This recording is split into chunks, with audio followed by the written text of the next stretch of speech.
I'm the real heir to a powerful family, just been living on the outside. Before I even finished middle school, a military big shot took me away. Then, while I was out on a special mission, my birth parents tracked me down. They showed up in tears and dragged me back to the Chu family estate. But on literally my first day back, this fraud, Chu Sheng, who'd been squatting in my life, tried to hang himself right in front of me.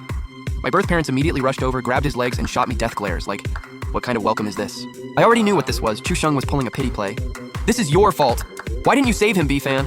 You actually want your little brother to die? You're this cold-blooded and you still want to come back?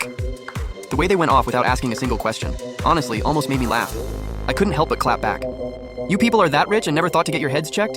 And somehow this is my fault? Once that little punk heals up, I'll deal with you. Now get inside and kneel in the living room. I looked up at the sky. Already late, the place was in the middle of nowhere. I figured I'd just crash here for the night. I walked in. Obviously wasn't about to kneel. Went straight to the couch and sat down.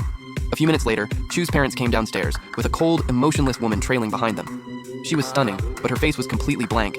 If I remembered right, she was the family's adopted daughter, Chu Deng Deng. I was supposed to call her Sis. I told you to kneel. Why are you just sitting there?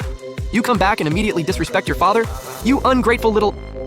Chu Deng Deng didn't say a word, just stood to the side, head down, like she had nothing to do with any of this. I wasn't trying to make a scene, but these birth parents were seriously shameless. I looked at them. First, when you found me, I told you multiple times I didn't want to come back.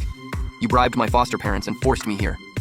Second, since you dragged me back, at least treat me with basic respect. Even if you can't, don't take your crap out on me. And lastly, you know what I do for a living, so don't push it. I casually grabbed some fruit off the table and started eating, watching them struggle to say anything back. Also, I genuinely think we need to redo the DNA test, because I'm this sharp and you two are just terrifyingly dumb. Excuse me? Are you seriously saying you're not dumb? The door literally just opened and that guy was already hanging there. I'm way too on cue. It was a setup. How did you not see that? I'll put it plainly. If you gave a dog in my old neighborhood a chicken leg, it would have figured it out. Or maybe you did see through it and just don't care about the truth. Because you like that clown more. You never had any real feelings for me. My words hit one after another, leaving them completely speechless. But Chu Deng Deng, always so cold and distant, let the corner of her mouth curl up. She was actually smiling. Stop talking nonsense. You're out here disrespecting your own parents? You're nothing but an ungrateful punk. I honestly don't know how you built a business that big, but the way you argue, you're worse than a Karen. Fine. If you don't want me here, I'll leave tomorrow. I'm just here for the night, so leave me alone. I stood up. Find me an empty room. I need to rest. Who do you think you are? Who do you think you're giving orders to? I grabbed a banana off the table and shoved it right in his mouth. That's a banana this time. Next time it'll be a knife. Chu's dad stumbled back in a panic. Take him to get some rest. Chu Deng Deng didn't say a word, just led me down the hall to a room. Once we got to the bedroom, I was genuinely confused. What was she up to?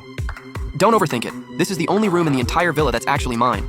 If I put you anywhere else, they'll use it as an excuse to punish me whenever they feel like it.